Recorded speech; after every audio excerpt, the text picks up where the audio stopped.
Formal nang inendorso ng mga lokal na opisyal ng Pampanga ang senatorial candidates ng Alyansa para sa Bagong Pilipinas.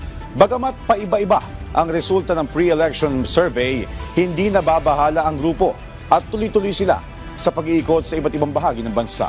Ang detalye sa Balitang Pambansa ni Mela Lesmoras ng PTV Manila.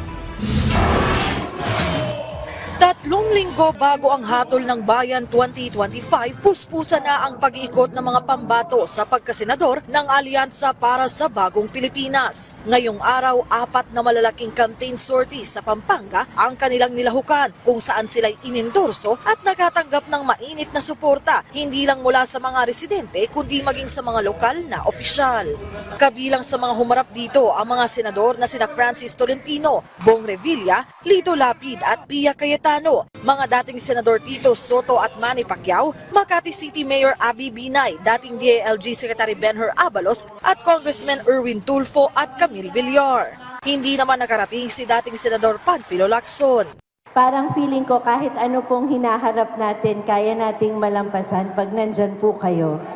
So maraming salamat po sa tiwala at suporta po na ibinibigay niyo po. Para sa Alyansa candidates, bagamat paiba-iba ang datos sa mga pre-election survey, tuloy-tuloy lang ang panunuyo nila ng mga botante para lahat sila manalo.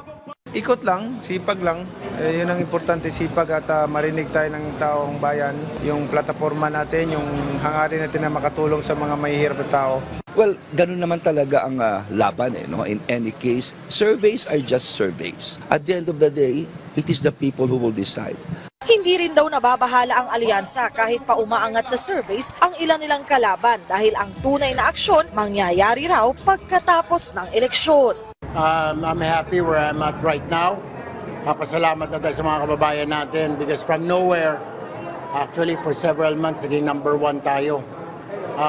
Pero it doesn't matter anymore. Why do we have to gun for top 1, di ba?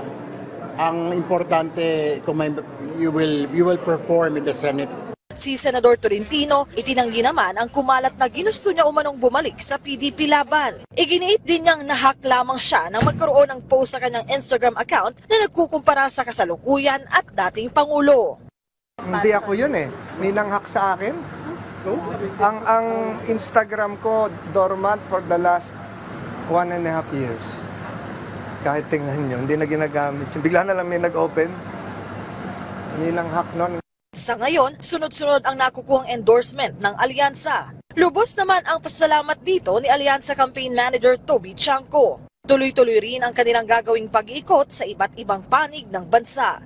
Mula sa PTV, Mela Lesmoras para sa Balitang Pambansa.